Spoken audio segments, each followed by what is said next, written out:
Hey, team players, and welcome back. It's an exciting day. My boy just got traded. Things are going to go well. Cleveland's in the massive moments of claiming that they're quitting without even acknowledging that they're quitting. It's a fun time. And with that being said, if you can read these tea leaves, there's a ton of value that we're about to extract. So that's what we're going to be doing here today live. Bob, I know you saw all the news. Where do you want to start? Before we get there, I just want to say congratulations because everybody out there who's a team player has brought us to a very momentous number. Oh, I buried the lead. 1,000 subscribers. Thank you all, man. Thank you. So we thank everybody out there who's a team player who tunes in weekly right now during the off season or in the middle of the season to talk redraft, talk dynasty, talk best ball. We appreciate each and every one of you. So thank you very much from the bottom of our hearts for getting us to 1,000. Let's keep the steam going. But yeah, the news is kind of just that. It's just kind of a lot of posturing. Joe and I were talking before we went on air that, not a lot of interest in Mac Jones. The combine just happened, so there's going to be a lot of talk in a lot of these drafts about rookies climbing up the board like Mike Washington, rookies going down people's boards, players that, like a guy like Tyrone Tracy, perhaps, with the news that, the Giants potentially looking into Ken Walker.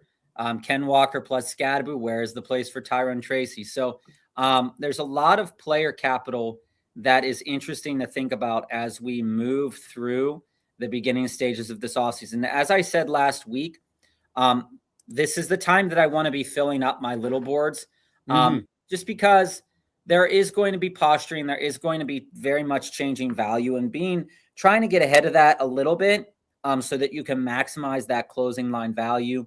And then worrying about the other stuff in the other tournaments, like the big board, or in DraftKings big tournament as well. I mean, right now, on that note, today we're going to be doing the 100K on DraftKings one. What's up, Jamie? It's good to see that the chat's working. I was talking with Joe off air about the little problem that YouTube was having on Wednesday. For anybody that didn't know, it wasn't allowing anybody to type English in, because apparently YouTube banned all of English from any chat. Which makes sense, obviously. I mean, I can't understand it, but I get it at the same point. All right, Bob, you ready to click start while we're waiting for the board to fill up? I'm going to click enter right now. 1, 2, 3. All right. So we got like 3 or 4 more entrants in this competition here. But yeah. So when we look at this, Jamie, and I want to get your viewpoint here, because I know that you're really hammering the dynasty content as well. If you were to rank some of those rookie wide receivers, YouTube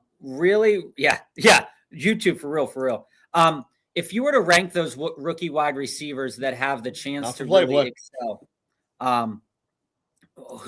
what order would you put it in after you get past the Carnell Tate, Jordan Tyson, Mekhi Lemon? Is there anybody, in your opinion, that you saw really help themselves or maybe even hurt themselves when it came to the combine? Because a lot of wide receivers ran well.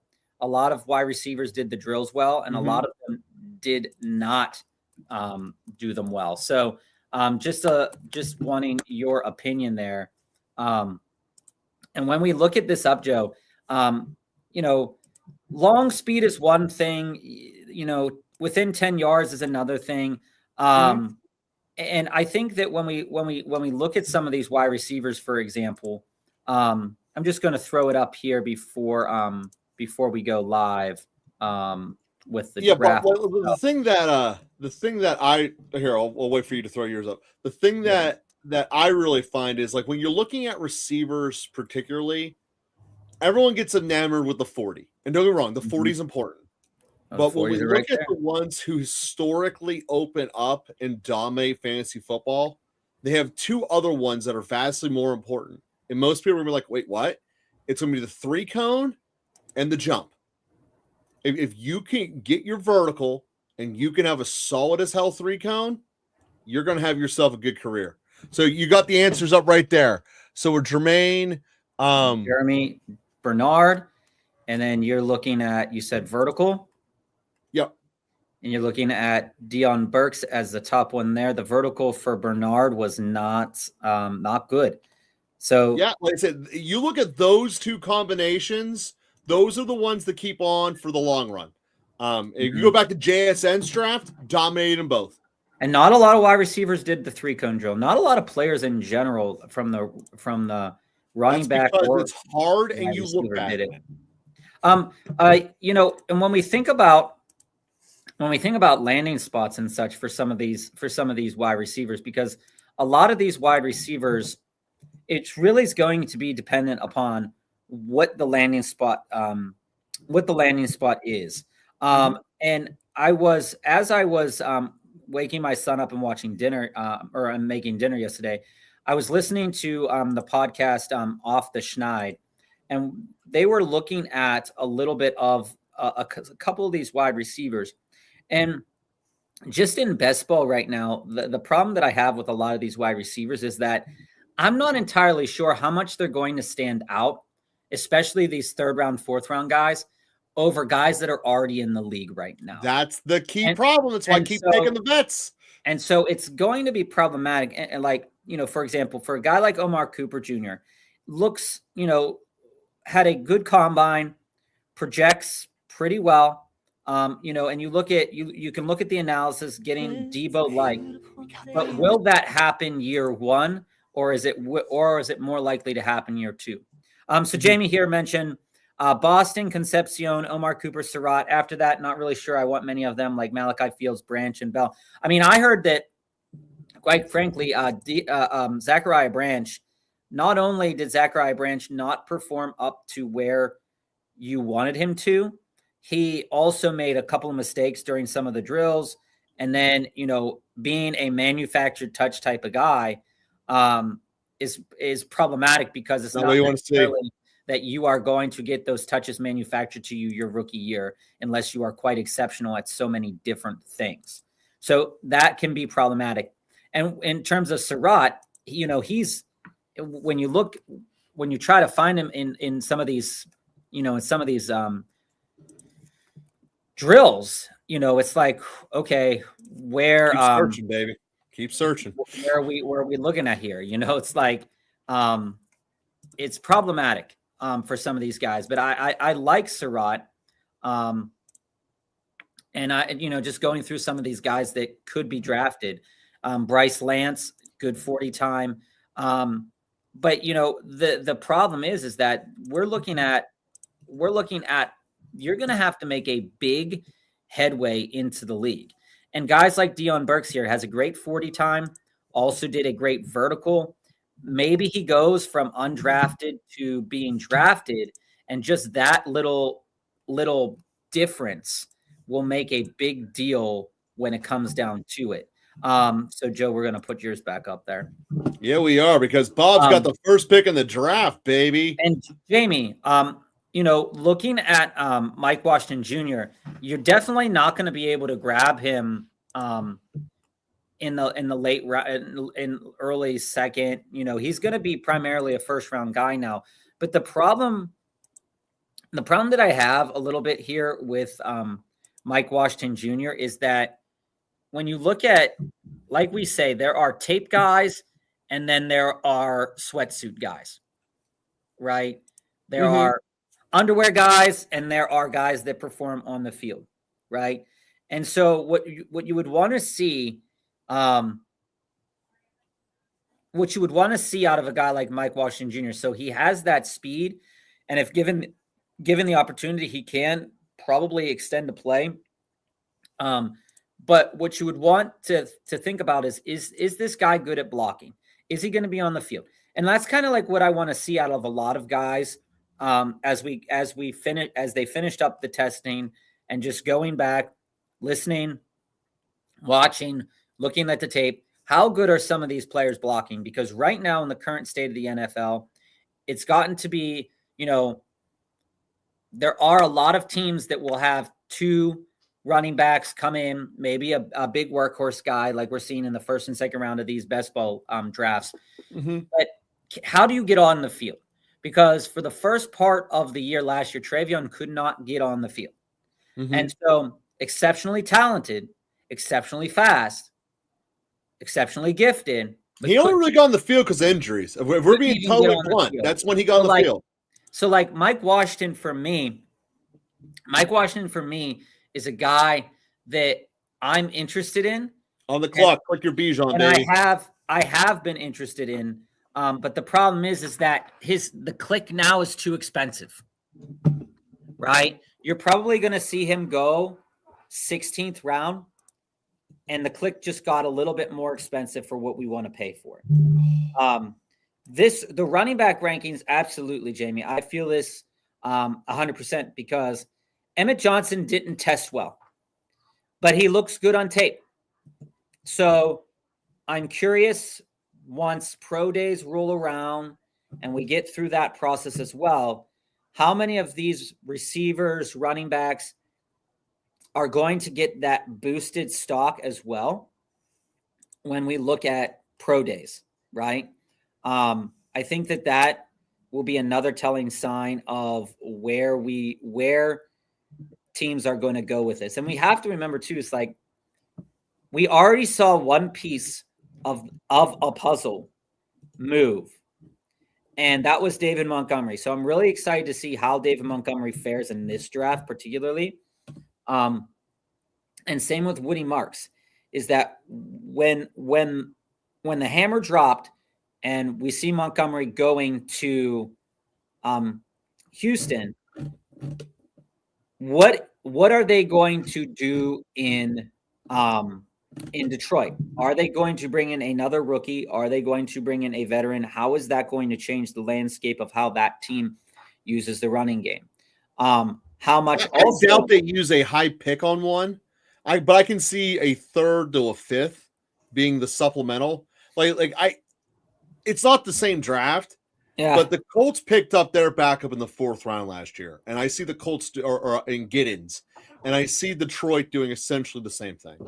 Well, and we also see that even though the Steelers have had problems with quarterback, Mike McCarthy has come on record and said, "Hey, we're probably not going to draft one until round 3." So, like, there are a lot of teams posturing right now. Oh, it's posturing time. And a lot of situations that could change. I mean, another player. I love that reach on Brown. Love it. Another player that's going to be interesting. Yeah, I mean, so if Washington ends up going to the Seahawks and Sharp's there, hey, that could turn out really well for him. That could be a great landing spot, particularly in dynasty leagues, if they decide not to bring Ken Walker back. But we know, wow, okay. This guy made a Q. I mean, I don't hate either of those two players. I do at 12 and 13. But I do because I don't like that. I don't like taking either of them above Cook. Well, I don't like that build because many people have those two players with Puka. Yeah, that's the point. So that doesn't sit well with me. But when we look at player capital, like, for example, let's take a look at running back and let's take a look at Damon Claiborne. Damon Claiborne tested pretty well. Seth McGowan tested pretty well in some drills. Jadarian Price maybe not as well as many wanted to.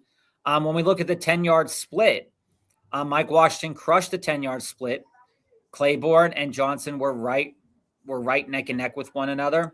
We look at Verts, Mike Washington Jr. going again. I mean, like, he has nothing. He's done nothing but help his stock. And, you know, a couple of clicks here and there in these best ball drafts, and he's going to end up pretty high, Joe. So, I mean, like, while I said that, hey, that maybe his we are in a running back run. Wow. Yeah, that was a little wild. This is insane. I mean, don't get me wrong. I love running backs probably more than the next guy, But come on, guys, there's still value in the receiver world. What are we doing here? I mean, I see Brock Bowers still sitting there too. Dude, you can get Bowers and Allen. You'll have a completely unique team. Well, I'm not going to do that. I don't want Josh Allen. You could.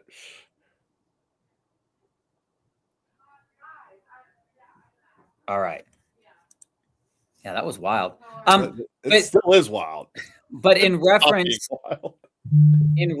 to Mike Washington, where I said at the top of the show that there's a chance that maybe his value is too high in best ball right now. Maybe it's not high enough. Which one?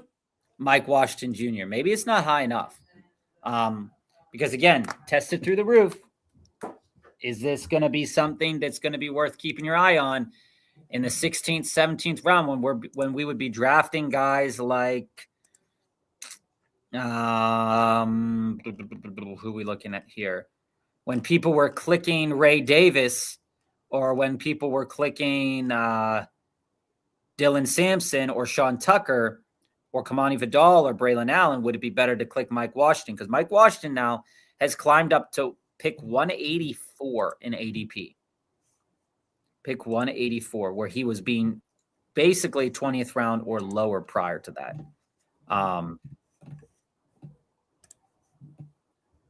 Yeah. Well, I can already tell you I hate my team. I hate this build. I'm going to hate this draft. That's fine. Without having any running backs, being a running back whore, I wanted to go 3 straight running backs. I really, really did. Hey, I don't have a problem with when you do that. But I feel so naked having just Bucky. I think you'll be fine. I think I could be. We'll see. But you said the other week you wanted me to do a true one running back build and see how it feels. I don't like it. I don't like it. Hey, when you've built these teams out, you have done a good job with balancing out your roster. So again, it's about your balance when you're at this point in time.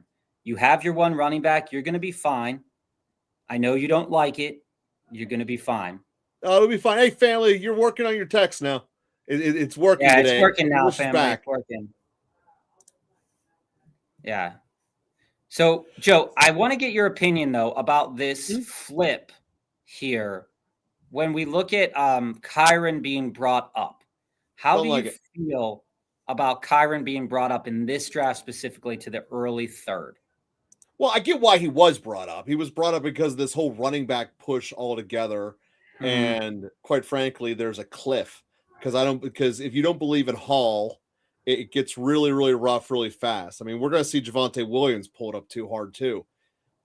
So you basically, in my mind, that guy had a toss up between Bucky and Kyren and chose Kyren because with how much the second round sucked all those backs up, it's just the way it is. And now we're going to see the backfill of all the receivers who should have gone. So on the one hand, it's kind of a good argument to just continue a run. But on the other hand, I wouldn't do it. It's just a weird draft, and this is why they're all unique. But I personally would have preferred Kyren there over Bucky just for diversity of my own personal exposure rates because I have a lot of Bucky bought. It is what it is. Family, I got you, man. I fully understand what you were talking about. Like when you sent that message, when you and Jamie were sending that when I ended up checking afterwards because I couldn't check while it was on because I only had one screen. I was like, oh, yeah. That makes a lot of sense. We're going to start to see a lot of wide receivers go, Joe. And I got to ask you this.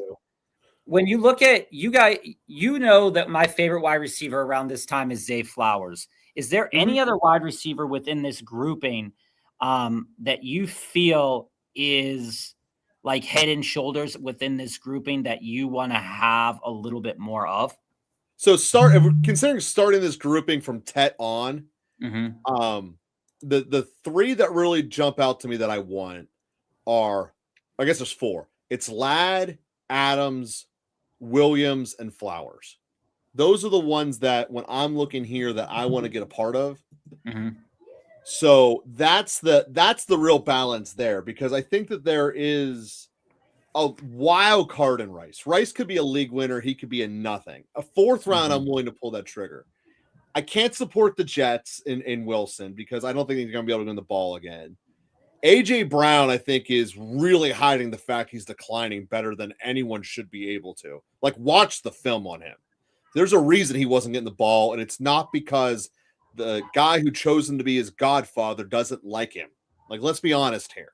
Brown just wasn't getting open. So, and I hate Ted. So you add all that stuff up. That's how I would look at it in that core group there. No, I mean, that's fair, because we've talked about this before. For anybody that has watched before, when we look at this grouping of wide receivers, there's so many iterations of teams with different team builds that these wide receivers, their outcomes could be very, very similar to one another. And pointing out that I think personally, when we look at the changing landscape of different teams and the outcomes that can result from those changes, that Zay and Garrett Wilson, particularly Zay, though, I feel is a little bit undervalued in comparison to the rest of that grouping of wide receivers. That. And that his top outcome could,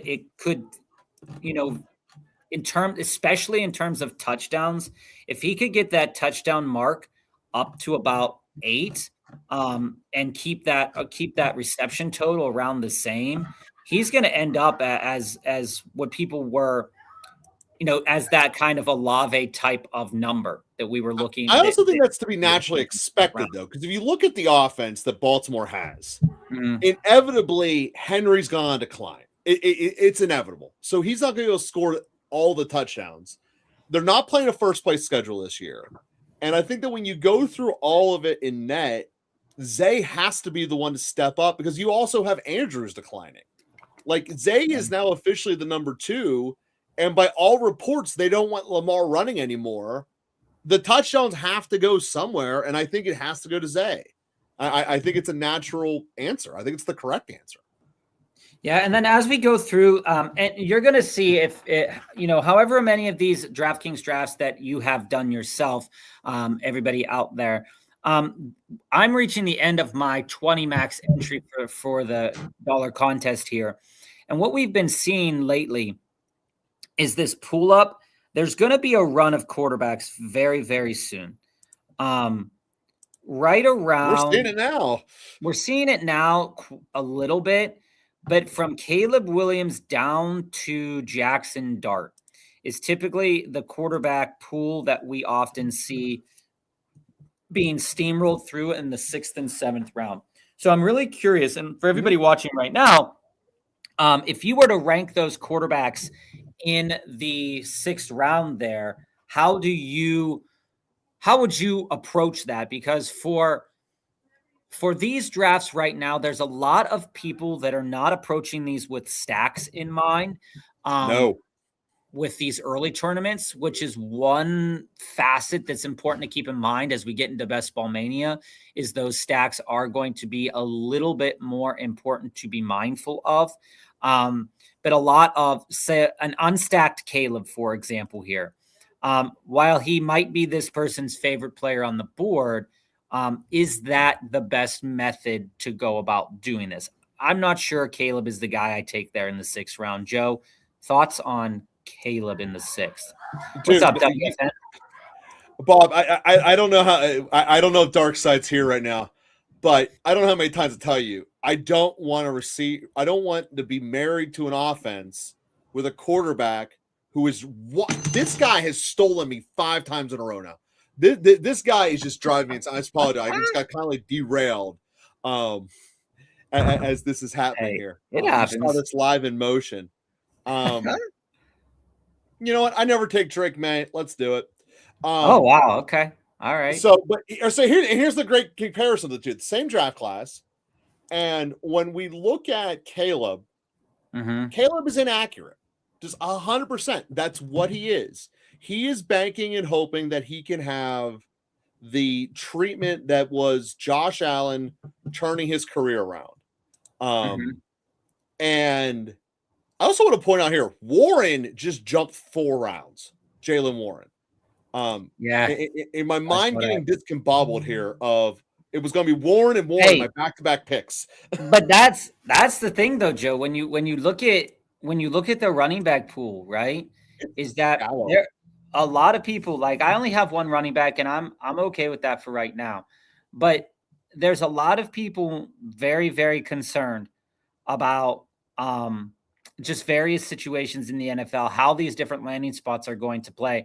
And I think, like we said earlier, in these early tournaments, you've got to be aware of the potential for landing spots and possibly drafting off that potential and hoping that you don't, not that you're going to overdraft a guy based off the landing spot potential, but so that you have the opportunity to get a better landing spot. Like, for example, right, is that we look at a guy like Rico Dowdle.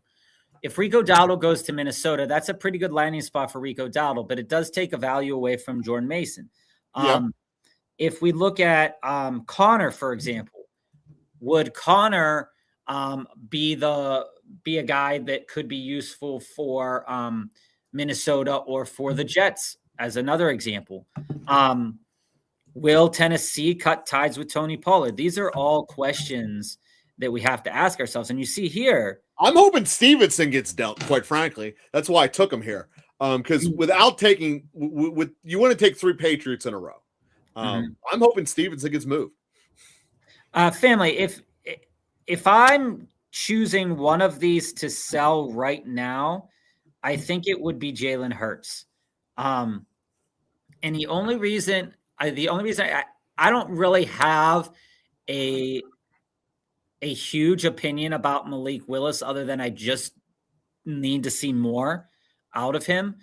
But I do have a concern for Jalen Hurts right now this season when we talk about offensive line and when we talk about where his value truly is at. There's a lot of things that we would want to see out of him as a passing quarterback that you don't often see every game. And so when I'm looking at that, I feel that Jalen would be the guy that carries a lot of value. So fell to the 7th round in this draft, which is fair value for Jalen Hurts. So I would probably deal him because I feel like he still has that value that Malik Willis might not have yet. Malik Willis is based on possible value, whereas Jalen Hurts, we know what Jalen Hurts can give us. He just didn't give it to us last year. So keeping that in mind, that's kind of where I would go with that. Joe, how do you feel about family's question here? So family, I don't want to sell out of Mahomes. I think that there's 2 reasons I don't want to move him, family.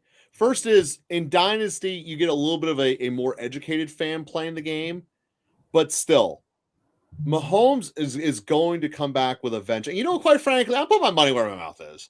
I'm taking him right here. And I'm taking 2 quarterbacks in this draft and calling it. I hate you, man. Because I think there's a very real chance that he just wakes up and says, this is over. I am the once and future king. I am Patrick Mahomes. And I was kind of projecting that was going to happen this year, but then he got hurt. I think we're about to see, no restrictor plates to the moon type thing. And that's where I am, I'm leaning with him. So, yeah, I would definitely want to keep Mahomes. Pretty much, you'd have to pry him away from me. Yeah. Like there's obviously offers that can be made, but I can go there. And thank you for pointing out the Mike Washington fumbleitis, because that's a fumble basically once every other game. And that don't play in the NFL, especially when the ball's bigger and easier to drop. Why is every running back in this world going? Because it's drying up. Everybody feels that way. Okay. So man, this is nuts. Keep your head on a swivel. You will be okay. See, you did the double quarterback here. You normally don't.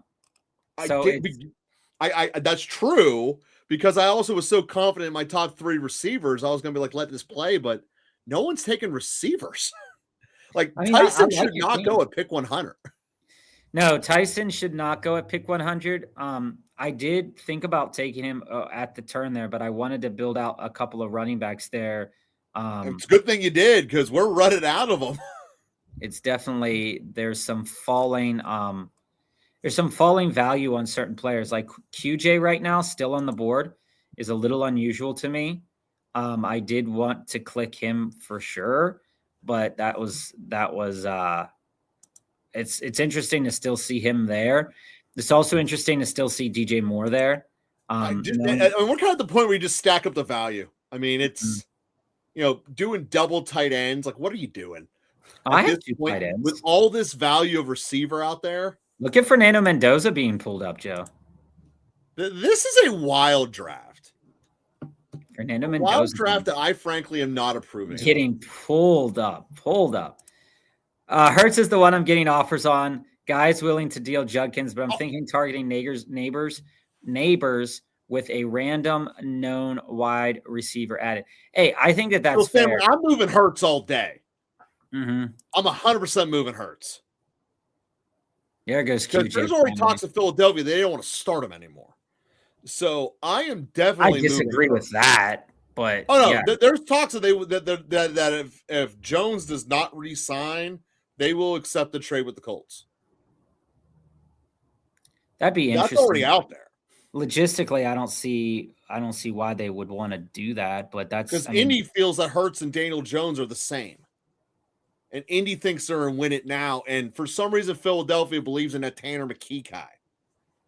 Hey, Tanner McKee's got some steam, though. Well, that's what they want to play with. Okay.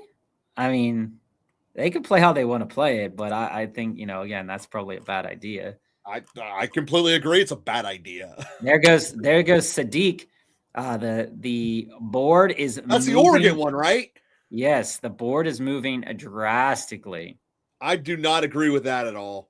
I'm a little disappointed. Not as good as Tyler Warren or Loveland. I'm a little disappointed here, Joe. I have Tucker Kraft and Brock Bowers, and I was unable to get Mendoza and Love. That is a little disappointing. Well, at least you're done at tight end. Yeah. Unless like a Dalton Schultz falls. Something like that. I wouldn't do any unless you're done at tight end. Oh, you think? If you want to waste your time with blue, go for it. With blue? The tight ends are blue, man. Oh, I mean, George Kittle's still there. George Kittle's nice. You're not taking George Kittle. No. That goes Shook. Jeez, man. We are. Yeah, I'm definitely doing a 2 quarterback draft. We are pulling players up today. There's some nice value.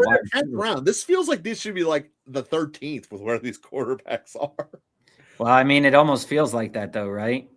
I mean, there's going to be. You know what it feels like? This guy's about to take my guy again. Good, he didn't. So I want a little Mahomes stack there. You go little Mahomes. My little Mahomes. All right, 137. All right. Well, we're gonna take Godwin because I like Godwin there, and then we're gonna take Coker. I know you hate Coker. No, I like Coker. I hate Tet. That's fine. I actually think Coker's more talented than Tet, and had Tet not had the first. I mean, we had that feeling last year too. I really feel that feeling after watching the tape. What's happening, Dark Side? Family, do I feel like the 27-second for Algier is fair? Yeah. I mean, when you think about it, we talked about this at the top of the show too, is that for every hit in the NFL draft of a skilled position player, there's going to be a miss. And so, when we look at the 27 draft, it's loaded with guys that we think are going to be really valuable for fantasy. But all in all, the potential for Tyler Algier this year could be exceptional, right, Joe? I mean, he's a guy that you've liked for years. And well, his situation's amazing, for one. And you can make a strong argument that the way that Stefanski does his offense actually hurts Algier because he likes doing just one back to the moon, which is why Bijan should be 1-1. But the situation is just so massive. I mean, he is a talented player too. I mean, don't get me wrong. He probably would walk in and be the starting running back in 15 rooms in the league. I mean, Algier is very talented. Yeah. And I feel like that's fair. I mean, I'm not gonna say that that's what I would want to pay, but I think that it's fair enough because, again, depending on where that second rounder is in 2027, if that's like a mid round, yeah, I'd say sure. If it's a top end one, I might hold on to it, but I like the idea of Tyler Algier for a 27 second. There you go, Bryce Young in the 11th round. This is asinine. Right around value. I was hoping that he would end up falling back to me, knowing Who's your quarterback? Jane Daniels. Okay, you got one. All right. Knowing that the quarterbacks were like coming around, that's one of the reasons why I took Coker too, just as a way to get a little. But no one's taking the receivers. You could have laid it on him. Nice little 60% Monty bags, Joe. We know that Monty was your dude. Monty is my dude. I had not been drafting a lot of Monty, knowing that, the usage. I wasn't thinking necessarily that they would move him for what they moved him for. I said it on Wednesday, guys. I said Monty to Houston. Quite a nice get for Houston. I'm not entirely sure how Houston's O-line is going to help him. Hopefully that. Well, they're trading it away to the Browns, so that should tell you something. Hopefully that will get addressed further. George Kittle's still on the board, Joe. Yeah, I will be taking him if he's still there. If he's still there, he's my slam dunk pick. Tremendous value. Family said Hurts and Judy for Neighbors. He just put Neighbors on his trade block today. Judy's a piece of poop. I mean, like, he is. I mean, I'm not going to say that I absolutely wouldn't want Jerry Judy on my team. But there's a framework. There's definitely a framework where he could be a guy, whether that's on Cleveland or another team, that will be useful in fantasy. I'm not saying that he's going to be like super relevant, but he could definitely be useful if given the right situation. So there goes Krosky Merritt, way past ADP as well. That's nice to see that. Ferguson going before Kittle. I mean, Kittle is just free falling. But I like Ferguson though. Oh no, I'm not saying I don't like Ferguson. Especially, I'm pretty sure that guy is Dak too. I think that's a CD Lamb owner. Yeah, and you're going to see Emmett Johnson probably fall quite a bit here as well. There goes CJ. I wish that would have been. I will take that gift. CJ. Unstacked CJ is probably the worst type of CJ. Oh, he's got marks. An unstacked CJ is probably the worst. Well, he's probably going to take Higgins or something like that late. Higgins isn't available anymore. He's going to have to take like Jalen Noel or something like that. Oh, man. You are getting a little dirty there because you're right. Mm-hmm. I'm gonna get real dirty with this pick that's coming up if it stays. There's a really good chance the winner of the entire thing comes out of not necessarily this draft, but a draft like this, where everything gets pushed so heavy, and the guys that are willing to risk I don't have anyone yet, but get tremendous value on the back end. That's where it is. Well, you took a backup quarterback, so what are you gonna do with your second pick?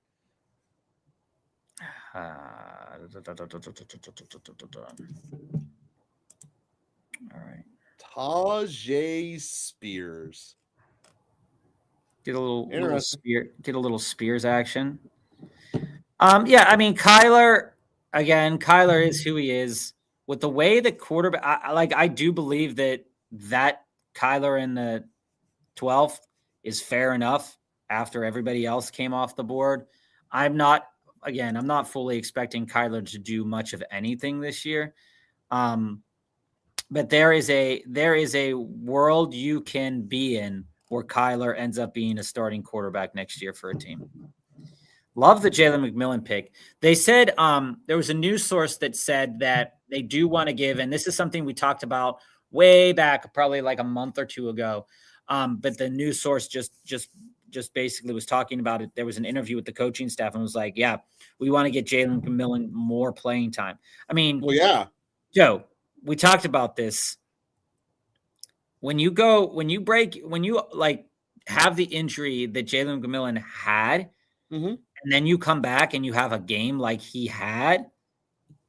I mean, well, the biggest problem McMillan has is that for right or wrong, they outdrafted him by throwing Mbuke on the roster. And if Evans comes back, I really see it. He's the fourth one, therefore he's outside looking in. McMillan has great potential and opportunity. I like it a hell of a lot more if Evans retires or if Godwin gets traded or something like that. If one of the three above him move, we know Mbuke won't. But I would love that. Right. I mean, I like McMillan, but I also think that he's more like a Jalen Naylor of the world, where like he's going to have the week. You're going to be Naylor's a free agent too, but he's never going nuts consistently. Yeah, and I love that backstack. So the CJ Stroud with Schultz. This is what I'm saying. Like, it's not going to lead to a lot of touchdown production, I don't believe, but the reception totals are going to be nice. And while I'm looking at this room, before I get to this comment here from family, is that realistically speaking, I probably should have taken Stroud at the 10-11 turn and then come back and taken McMillan with Spears instead of just taking Godwin. That's probably what I would do different next time. So I have so many wide receivers, family said. So my dynasty trade of the week, I sent Debo and Ayuk to get DJ Moore in the 4-8. I love that. Primarily, and I know that we've talked a lot about Ayuk recently. I am pro Ayuk right now at value, and I am buying Debo occasionally, but I'm a little bit less on Debo as I am on Ayuk. But I think the value to get DJ Moore like that, family, with the dynasty trade of the week here, I think you got great value. And I know that DJ Moore is going to be moved. I love how dynasty trade of the week has become a thing. Oh, yeah, it's become a thing. He's going to get moved. And so the interesting thing will be to see where he gets moved to, right? We just had another fall of a rookie here. Jonah Coleman fell to 155 when his ADP was 123. Well, it was too high in the first place. And listen, there's only one running back in this draft who has a chance of moving the fantasy needle. The rest of them are all going to be fighting for special teams positions. Emmett fell by 10. So it's interesting to see that as well. Rashad White. The other thing that we saw, and that this was speculation as well. I can't remember what source I saw this on, but the speculation that the Minnesota Vikings could go out and get Rashad White and have that Jordan Mason, Rashad White combination. That's too old of a running back room. Even they know that's bad. Well, they have to figure out their quarterback room first, right? Like, if that doesn't get figured out, then what are they doing? Realistically, dude, I love the Hunter in the 14th round. Hunter in the 14th round. I'm not there yet, Joe. I understand it. I'm there for the potential. Like, he came out and could have been like, if he'd be a pure receiver, he could be a borderline Chase quality guy. Like, it's in him. And my particular build, I was debating him at the Golden pick, but I took Golden because now, given the fact I started so heavily with receivers, I'm only taking one more. I don't need to take one. I got Chase Pickens and then 4 guys fighting for the 3rd spot. This is great. I'm running back light. Can argue on tight end light, but that's where we're at. All right. And if he doesn't go here, we're going to do it. Which one are you going with? We're going to pull the combine darling up. We're going to do it. We're going to pull them up. Well, there's one of them. Yep. We're going to pull up the combine darling because he won't be there when we get back. No, certainly won't be. And we're going to take the much maligned aforementioned Jerry Jeudy. That hurt your soul, didn't it? Not really. Like, I mean, as I've said before, all right, I got you, family. as I said before, like it's not a nice click by any stretch of the imagination, and it's not a click that is one that you want to have a lot of. But again, 26 years old. He has Wait, Judy's still only 26? Yeah. Wow. It feels like he's been around we've been hating on Judy for so long. He felt like he was like 30. He has been relevant at times. Just not when he's in Cleveland. He's never been a big touchdown guy, but when he was with Joe Flacco in 2024. Yeah, when Flacco chucked it to him constantly, it was something. He had 90 receptions. He's never cleared over 67 outside of that year. Never gotten over 6 touchdowns. But again, the quarterback situation that Denver had all those years was not good. Cleveland's quarterback situation has been garbage as well. You have a player here who gets targets. I mean, the guy gets targets. What he does with those targets is huge question mark. But, Huge. Would it be if he for example, if he moves teams, if they decide to move off of him, I don't think they do, but if they decide to move off of him, he could be relevant somewhere else. I mean, could he be more relevant than Isaac Tesla? Could he be more relevant than Tank Dell, who potentially could be equally as buried on the depth chart in some places? Will he be as relevant as Troy Franklin? Yeah, probably. I mean, we know that Troy Franklin had a stretch of interesting fantasy performances and then some duds. How will they revamp this room in the offseason? These are the question marks to kind of take advantage of here. Yeah, exactly. That's what I was saying, WFN. There's no reason, and Joe, there's and that CJ Stroud guy didn't even get Dalton Schultz. He got Tank Dell. I don't even like that. You know why they did it? Because they hate Bob. I mean, we just got to accept that sometimes that's just the default answer. They just hate Bob. Really bugs me. That really bugs me. Well, the sun's setting. I'm getting too dark in my portrait. Sorry, y'all. The sun is setting. Yeah, but I mean, like I said, that when we go with Rachaad White, for example, he has the profile to match really well with Jordan Mason. And that could be a really cheap way because Jordan Mason's only 26 as well. And in running back years that, it is what it is. But when we look at everybody wants the young 23-year-old guy, 24-year-old guy. But these guys, 26 years old and 27 years old is not your 30, right? So there's still things left in the tank for Rachaad. He's not always the most efficient guy, but he definitely can catch passes, something that I think they're afraid to do with Jordan Mason. So if that's the 1-2 punch that they decide to do and they decide to spend money on quarterback or they spend money on beefing up some other weapons there, I think there's a lot to say about that, realistically speaking. And we were talking here earlier about, and this was earlier as in a couple weeks ago, about a guy like Kamani Vidal, right? He showed that he could be very, very useful when Omarion Hampton was out. And when Omarion Hampton came back, he didn't do anything. But he has the chops to really hit you thresholds that you might want to have. And so this team, realistically, the team that I'm drafting right now, it is going to be an uphill battle for the running back room.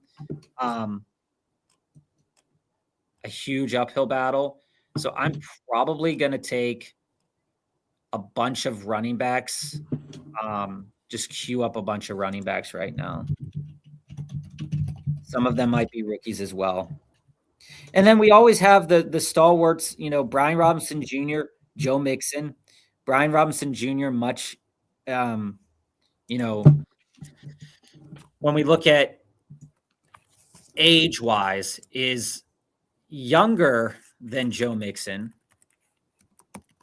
And when we see landing spots, could he be moved as well? Also 26 years old. A lot of running backs right now, 26-year-old running backs. So just keeping that in mind, I think it's interesting. We still have Trey Tucker on the board. Love Trey Tucker from the wide receiver perspective. And so just again, though, Joe, the reason why I'm talking through some of this with you and with everybody out there is that these rookies that are coming in that are testing okay, or they're testing, just so. There's still players in the league that are going to be relevant potentially over some of those rookies. Oh, absolutely. So just like example, Joe Mixon. Thoughts on Joe Mixon down here in the 17th round? We saw a short burst of time. I think it's a wasted pick to answer your question. We saw a short burst of time where people were bringing him up to like the 14th round, 13th round in various formats. And we talked about back in January how there is a chance that this is a wasted pick. But if it happens that it's not, we have a player here who not so long ago, 29 years old, hasn't hit 30, but has had those injuries, was a very relevant fantasy player. Would a team pull him and say, okay, Joe Mixon, back in 2024, before this freak injury happened, you had 1,000 yards and 11 touchdowns. Prior to that, you had a 1,000-yard season as well. Do we think that that's going to be something that happens? And I'm willing, as far as it goes here, to say I'm willing to take at least a chance on it. And I do have him again, and also with Brian Robinson Jr., even Najee, Joe. The fact that we have Kamani Vidal up here, we know that Najee is potentially going to be a free agent as well. They're most likely not going to re-sign him from his 1-year deal that he had. Yeah, he could land in a spot. So, what makes us as a viewing audience and as consumers of all this data say that a guy like Katron Allen is going to be able to really make a mark in the league his first year over a guy who has free agent competition in Joe Mixon, Najee, potentially Brian Robinson Jr., Tank Bigsby, et cetera. Like that's why in these later rounds, and I know King has brought it up before, that taking those chances on those rookies is a nice thing to be able to do. You just got to keep it with the grain of salt. Last year was supposed to be one of the most stacked running back rooms ever, and we got virtually no fantasy production out of the rookies. Joe, talk to us about some of that's because of the injuries to the big guys, but still. Jamie, I love that name. Joe, talk to us about your thoughts on BTJ moving on from the Jaguars. I don't think BTJ has to go for Hunter to do much. I don't think they're mutually exclusive. BTJ was an inherited into this system. I do think that it's better for everyone involved for BTJ to move. But I don't believe that your core premise that BTJ has to be gone for Hunter to do well. Hunter's explain. A better player than him. Explain. They're different. BTJ different. If BTJ maxes out, he's going to be George Pickens. Never go across the middle, make catches on the outside, and look sexy in the process. That's what he wants to be. He's never going to be an AJ Brown. He's never going to be a down the middle, get blocks and make things happen. It's not who he is. So with that being said, Hunter can do that. Hunter can play the slot much better than him and do the dirty work. They're not playing the same position. The problem is Hunter can play the X better than him. He can play the Y better than him, and he can play the Z better than him. BTJ can only play the X. So that's why I don't think it's an exclusive element that says you have to get rid of BTJ to be able to do something. So that's my take on it. It's a fair point. Now, as we look at the board right now, Joe, there's a lot of second year, third year, fourth year running backs. Austin Eckler's still hanging around as well. Why?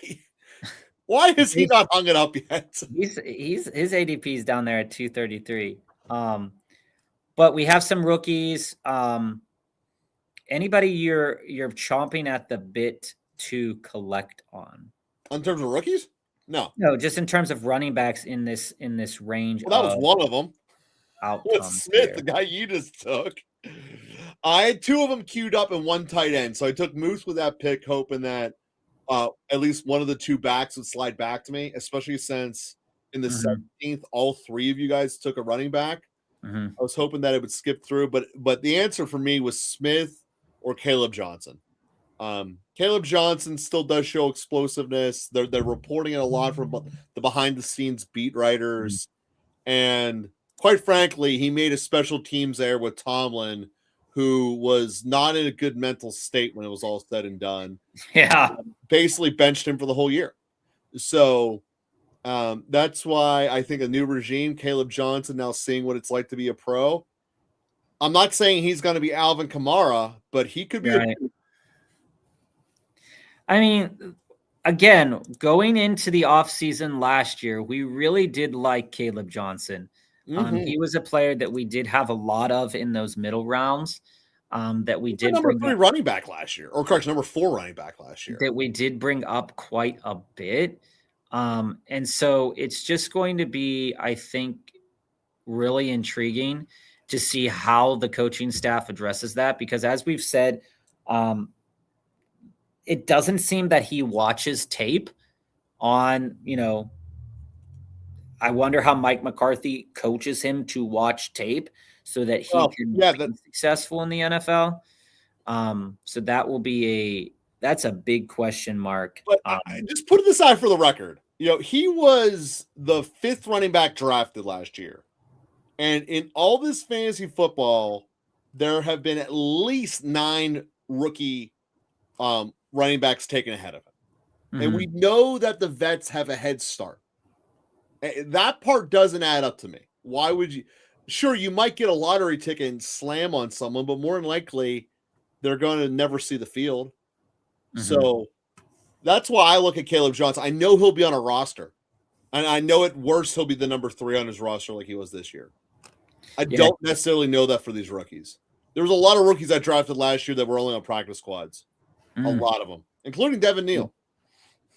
He popped up at the end, but he was most of the season on practice squad. I like Devin Neal. But we're sitting Martinez, here. He never did anything. There's a lot of them. Well, Damon Martinez got cut, and then he got cut again, and then he got cut from the practice squad cut. Yeah. So the previous cuts were just getting sent back down to the practice squad. But yeah, that was a real weird. He was another character issue player, which is problematic. So we have a couple of that as a practice squad guy. We have a couple interesting build pathways here. We have a 2-5-10-3. I like that build from the sheer fact of equity. They invested in 3 running backs really early. First, hey guys, I said I was going to do a 2 quarterback build, but I'm going to do one just to piss Bob off. I'm going to be a 3-7-7-3. I'm going to be basic. Are you taking Anthony Richardson again? No, I'm taking another new one to piss you off. New one? Yeah. I mean, does it make you as mad as me taking Kyler Murray? Oh, you're going to take Geno. No. Derek Carr. No, but I will be taking someone who will be starting in this league in the last round. Tua. Not Tua. He'll be starting for the Arizona Cardinals. Oh, you think so? I believe so. You're taking Jimmy Garoppolo. I will be taking Jimmy G. He will be starting for the Arizona Cardinals. So with all of that pushing that we saw with quarterbacks earlier in this I love the Jalen Naylor pick. I got 3 starters. Well, I got 3 starters, and one of them came in the last round. Potentially. I hope it works out for you. But again, I like this team I built. I hated it at the beginning, but it kind of came around when it was all said and done. I mean, I dislike my team just from the generalized perspective is that at that turn there, at the 6-7 turn, I usually don't like going quarterback tight end because it really puts you in the doghouse and a couple other players. And then a couple of those running backs got pulled up pretty high. Yeah, they did. And then the quarterbacks, like in general, the quarterbacks got pulled up pretty high too. Mm-hmm. And where you're drafting Kittle and Golden, me having the option of taking Kyler Murray there, realistically, right? Like I could have waited it for that until that Jerry Jeudy pick to go and take Penix and Jacoby Brissett. But who was to say how long that those two were going to last, right? With the way that they all got pulled up there, I would have rather have had, Jordan Mason fall or Krosky Merritt fall or something like that. But realistically, I like what you did with your team. Oh, me too. So just because families talk about Jimmy G here, I guess that's the lag in our thing here. So they also like Tyson Bagent. Well, you can like anyone, but here's the thing: when the head coach comes out and says Jimmy G's my dude, all right, that's something. But now there's starting to be other smokes behind the scenes. The Rams are also starting talking about acquiring a backup quarterback. Well, the only way you would do that is if Jimmy G wasn't coming back. There is smoke to this little train of Jimmy G starting in Arizona. Again, when the head coach goes there, publicly identifies someone as his dude. I get it. And needs to win immediately. I get it. But let me ask you this question from the bottom of your heart. Okay? From the bottom of your heart. What about Jimmy G at 34 years old makes him better than Jacoby Brissett at 33 years old? The relationship he has with the head coach. That's all that matters. Why would you want both of them? They're not going to have both of them. Brissett won't be there. I know, but I'm saying, like, what about Jimmy G makes you say, oh, he's my guy that I'm going to win games with this upcoming year? The head coach thinks that, and that's all that matters. No, I'm asking you. Spent 2 years with him every day in practice, picking his brain behind the film. I mean, he clearly thinks the guy sees the game the same way he does, and that's all you can really ask for as a head coach. Just if you're going to make a mistake, make the same mistake I would. And that's what head coaches want in this league more than anything. And Jimmy G shows that he's going to do that, and he has a 2-year head start of getting inside the man's head that no one else has. And because of that, I thoroughly believe that Jimmy G is 100% worth a 20-round pick, but I think he's going to be the starter in Arizona when it all comes to pass. I don't disagree with you on that for that comment, family. But what I am saying from the perspective of age, where you have a team. I'm not saying they're building around him like he's the long-term answer. I think that there's a very real spot that teams like Arizona should be looking at and saying, hey, there's only one quarterback in this class. Give me a Band-Aid, and if the Band-Aid works, cool. If not, we're Arizona. No one yells at us for having a top 3 pick. We'll ride the march for Arch, baby, and we'll go from there. And I think that's what they're going to do. The march for Arch. Yeah, I kind of love that, actually. It's Arizona, man. That's what's going to happen. I doubt that is what they would. What you can't? Can you put that on a T-shirt? What, March for Arch? Why not? Yeah, I kind of like that. You should put that on a T-shirt right now. I'll do something like how the Arch of Trayon have soldiers marching underneath it. That would actually be pretty funny. But insofar as it's true with Jacoby, there are a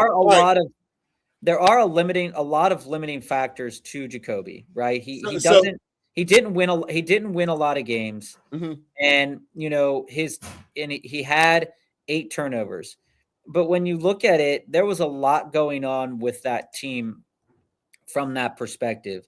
Is that I think that if you're going, it does look so out of date. It's so no. Well, that I actually want to hit on that because in general, underdogs tends to be in front of the curve. That's a thing. But at the end of the day, money's money, bro. If you can go cash in at a place that's out of date, it's really hard to look at, though. I mean, there are mutual funds that are doing this every second of every day, just being slightly ahead of the curve, being faster than the people who are behind the curve. Yeah, there's nothing wrong with that. Exploit it, man. Take the value. To that end about like Brissett and everything like that is, yeah, he's not a winner. He probably will never be a winner. But when we look at, I like underdogs. I like underdogs a little bit more. I also like underdogs more because it's more responsive when you're working on it on your phone. That is definitely true. When you're on DraftKings on your phone or on an iPad, the board either lags or doesn't even show up. So It's really hard. It's really hard to get through a draft on that one. Plus, most of you guys play PPR, and that's what DraftKings does. Speaking as stopgaps, Joe, I want to comment here. I like Mariota this year. Why? Speaking as an old stopgap, just as a stopgap. If you want to put a bloody Band-Aid on, and that's all he is. I'm not saying for Arizona. I'm saying period. Other teams. Mariota isn't employable.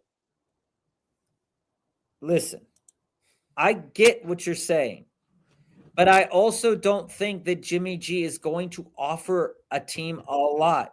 And Mariota is already out there. We already know that. Like, they're going to get Jimmy G for like a 6th-round pick, dude. It's not like they're going to be giving. Mac Jones is a better. Mac Jones reportedly is a 2nd-round pick, and that's going to be a better, younger option.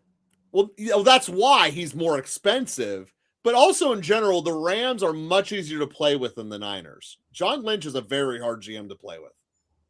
Well, yeah, that's fair. But again, where you say like, oh, when we look at Jimmy G in general, the last time that he was relevant.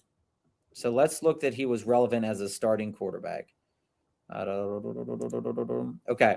So as a starting quarterback, it looks like his last full year, or at least, his last full year was 2021. And in 2021, he had 20 touchdowns, 12 interceptions. In his last year before that he was a full-time starter was 2019, 27 touchdowns, 13 interceptions. We look at that 2022 season for Jimmy G, and we get some wins in there, but you have to ask yourself, how good was that 2022 team? What pieces did they have also on that team to be relevant, right? Dude, Arizona's got playmakers. Arizona could have an offense. All right, so families go Mariota and Jimmy G are better Band-Aids than Fields. Tua and Murray. Tua and Murray are cornerstones. There, I said it. I 100% don't agree with that. Like, the thing is, Murray, I can't remember how old Kyler is here. He's old enough to be playing Call of Duty his entire life and never. Kyler's 28, a year older than Mac Jones. And realistically, we talked about Kyler last year a lot as a 10th round pick, I think it was. And we said, like, you can absolutely do worse than Kyler. It just so happens that Kyler had an injury last year, only played 5 games. So when you look at it, in the years where he didn't get injured, he's putting up 20 touchdowns, 11, 12 interceptions too. So I mean, like, he's younger and giving you the same things. It's a more expensive price. I get it. I understand all of that. So I mean, Kyler's interesting. And again, Joe, we haven't talked. Not interesting. Kyler's not even. Here's the biggest problem with Kyler Murray, and he's short. That's the biggest problem with Kyler Murray. He's short. Well, that's true too. You can't raise your height. Yeah. But because he has a history of never being mentally engaged, he's incapable of being a backup. He's a starter or bust player. Yeah. And if you want to go in, you can't. You're the Jets. You're starting him. Well, no, you can't have an honest camp competition. So if you're a team like Minnesota, you can't consider him. No, Which you're means bringing all in of the Kyler best to start. options don't care about him. No, you're bringing Kyler in to start. If you're Miami, if you are the Jets, you are bringing in Kyler to start. So he has 2 landing options. That's it. With Malik Willis guaranteed to take one of them, and Rodgers potentially taking the other. Well, I don't think Kyler will be a Steeler. No, I don't think he will be either. I don't think the Steelers are. I think what I'm saying is I think Kyler has only 2 landing potentials. And if you're trying to do the cheap Band-Aid, you're now debating between Geno, Kyler. Willis is a better long-term answer for sure. Maybe. Well, I'm just going from them. So because he's not eligible to be somewhere where there is like Atlanta or Minnesota, where he could be the backup that doesn't work. I wouldn't necessarily feel that he is not available to Atlanta because, again, they've postured so many times that maybe Penix is the guy and maybe he's not the guy. See, but you can't trust him in a camp if Penix might win it. That's my point. Like Geno Smith can go to Atlanta, no problem. No question, no issue. Geno Smith can be a backup. But because Kyler can't, basically this thing, I bet Kyler does not get as good or as quick as a contract than Geno does.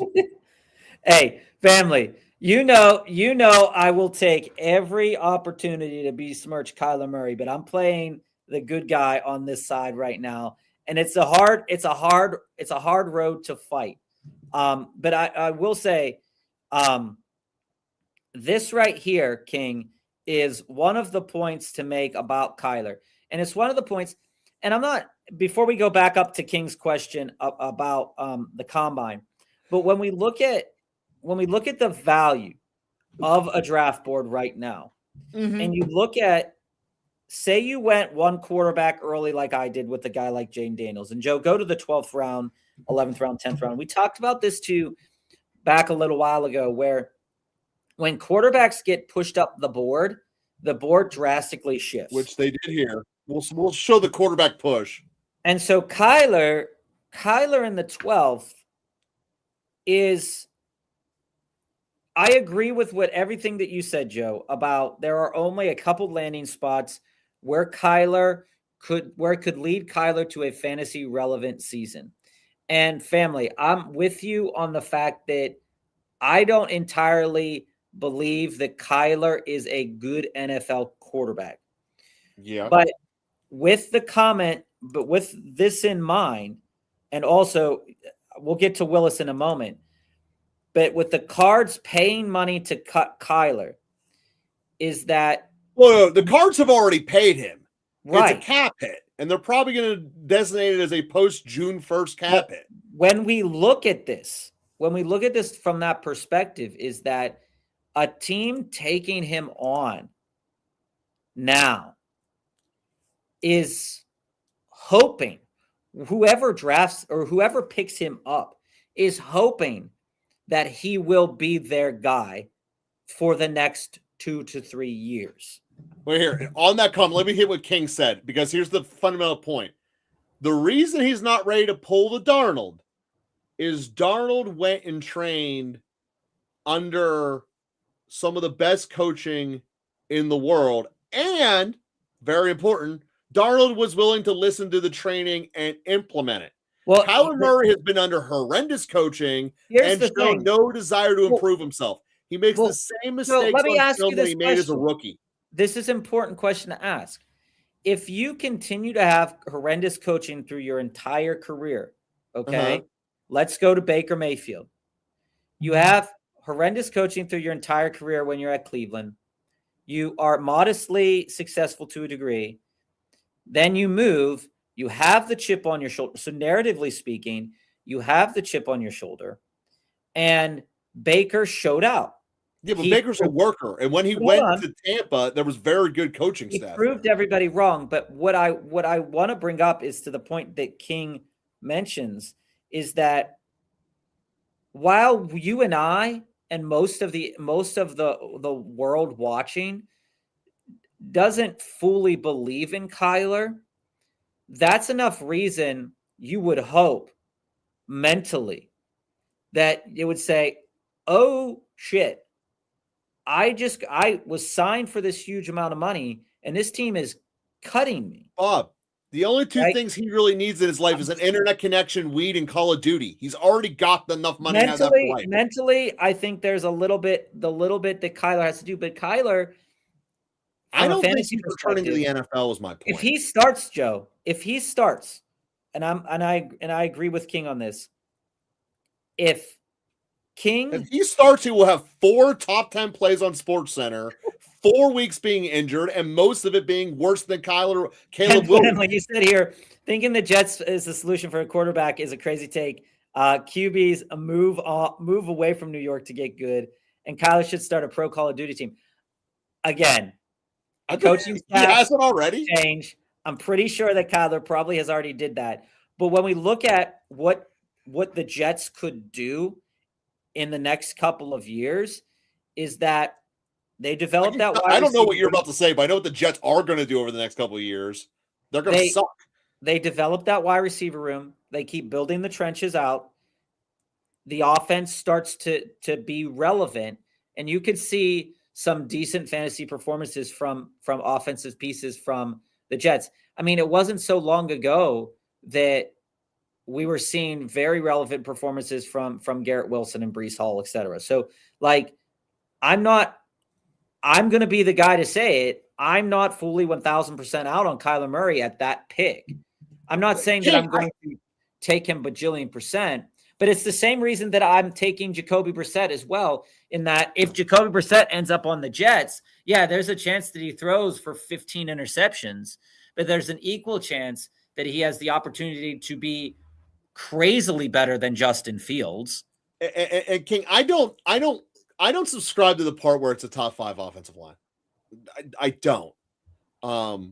It has potential to be. It could be, but I think it's like most things with the Jets. It's middling and overrated.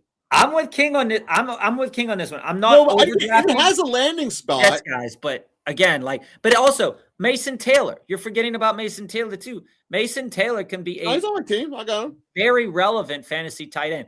I'm excited to see what they could possibly do. I'm tempering expectations. You're not going to see me taking like 75% Jets, but I have drafted teams with Jets on them. I'm willing to buy, at least right now, I'm willing to buy pieces that the whole world doesn't believe in. So if they happen to turn out, great for me. If they don't, it's not really going to hurt me any, because I'm not taking they're all 15th round picks and beyond. Yeah, right. No, I get it. But when we look at a question like this, though, this is kind of the biggest question that I have, and we'll get back to King's comment here about the combine, is that is Willis good, or just the best good option truly available if you pay him money? I feel he's the second one. I don't think Willis is going to be a top 10 quarterback, but I do think he's the only one who Willis is the only one who, if it clicks perfectly, could be a top 10 quarterback. And therefore the hope is why someone will pay him. So Joe, when you look at that and you look at the sample size that we have of Malik Willis games, Malik Willis is truly the one who has the Darnold effect, coming from a great offensive mind who can teach him how to be successful somewhere else. Okay. That's the argument for Willis. Now, his floor ain't that great. I mean, there are some bad lowlights out there, including LaFleur not wanting to use them in overtime 2 years ago in a game they should have won against the Chiefs, where he just handed the ball off like 18 times. Well, I mean, his floor is incredibly low. Mm-hmm. I mean, we look at it and say, like, all right, you've showed up a couple of games and you've shown that you can do some stuff with your legs and that you can throw a touchdown or two. But when we really look at it, Joe, Malik Willis, when he came out, I believe he went to Liberty. When he came out, he did. He was the rawest raw product that you So could raw. possibly have bought. Yeah, he's running a high school offense at Liberty. Okay? And Yeah. I'm just remembering there's a specific game, and I'm trying to find the metric of it. Yeah, it was the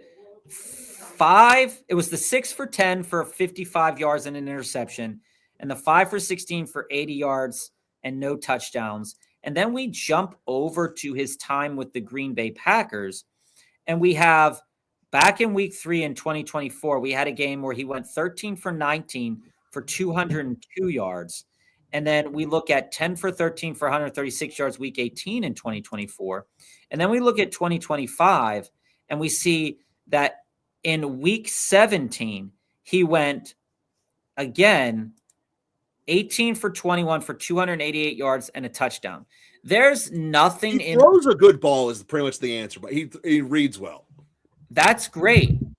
But when you get down to it, is the body of work when you're drafting in fantasy, particularly here is what I'm saying is the body of work something that because he is there and he's the best of a bad bunch.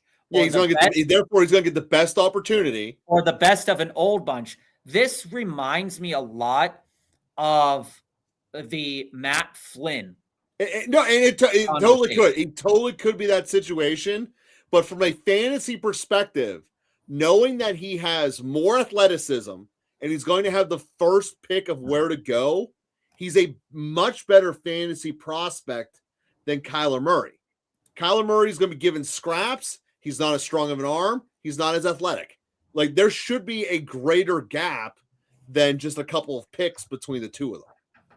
Yeah, and personally, if I'm an NFL GM King, I get that you want to make the Jets look good again, but the reality is that Kyler Murray isn't the pick. If you'd be better off using that last first round pick you have on Ty Simpson than you would be on Kyler Murray. Disagree. I mean, that's fine to do that, but again, like, you know, the Jets just need a quarterback that can give them some life. They need life at quarterback.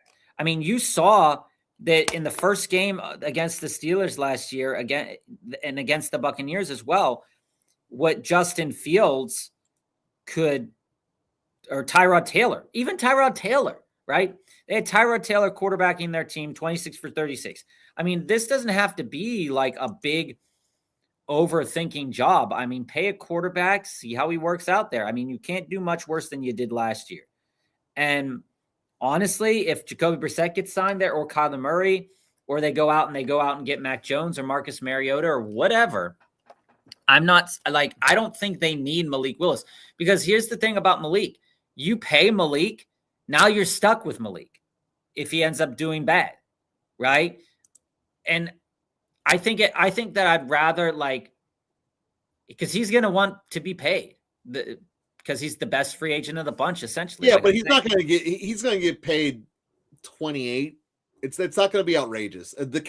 He's basically going to get what the cap just went up by. It's fair. Yeah. And family, to Jimmy G's point, like, this is the other thing. So you stated here before we get to King's question there, I added Jimmy G on 3 teams uncontested yesterday. A few teams cleared out their rosters early in the day, so I thought it was for Jimmy, but no one else bid. Catching an opening day starting quarterback in Superflex is gold. Yeah, it is. And that's a possibility. That is definitely a possibility. I know all of the signals are there for it to be there. And I think what Joe just did here in the 20th round is perfectly fine. I just disagree. I just disagree with it from an age perspective. You have 2 young wide receivers that are good, and Jimmy G hasn't been exceptional since Jimmy G could be fine for 4 years, and that's all these coaches look for. Get me to year 4.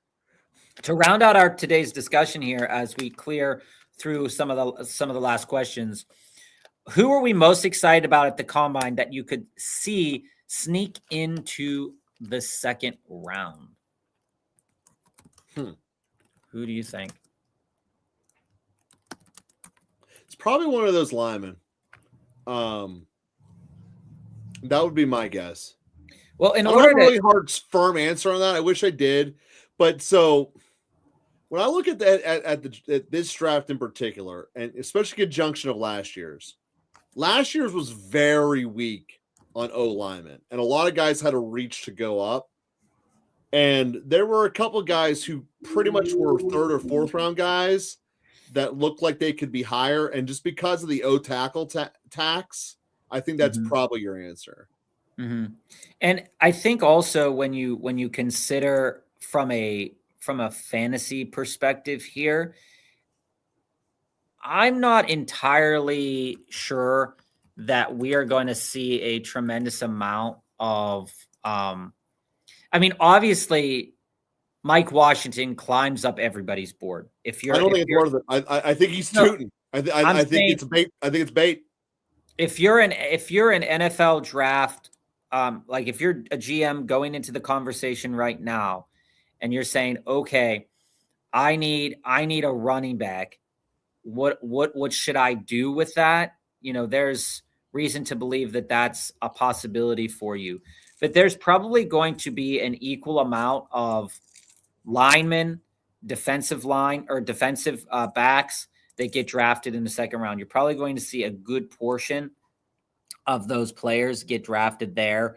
You might get, you know, like a Chris Bell if people like that profile of wide receiver.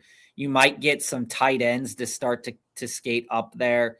I'm not loving the tight end class this year. You know, you might get Stowers. You could honestly, the guy you could probably see come up into the second round if somebody is chomping at the bit and wide receivers go a little bit early would be Omar Cooper Jr. I can justify him as a second rounder. You could see something like that, and you could also see Jeremy Bernard come up. Baby. He tested well, has a good pedigree from a good university, and you know people are profiling him to be one of those kind of Amon-Ra, you know, type of players. Another player that is not going away, but you know, maybe the height is a bit problematic would be Antonio Williams. You know, people are going to be excited about that kind of profile of wide receiver, but because this draft has a lot of wide receivers, you're probably going to see some of those offensive skill position players take a back seat until some of the later rounds, just because maybe there's going to be some teams that want to load up on edge, offensive line, cornerback, just because there is a lot of those position pieces that a lot of teams need to fill. So, I mean, that's kind of where my thinking is at when it comes to the draft. I am excited about Jeremy Bernard. You know, some of these running backs, again, could be exciting, but I don't see a team drafting them in the second round. All these quarterbacks, Joe, there's most likely not going to be an incredible amount of quarterbacks that are going to be drafted highly in this draft.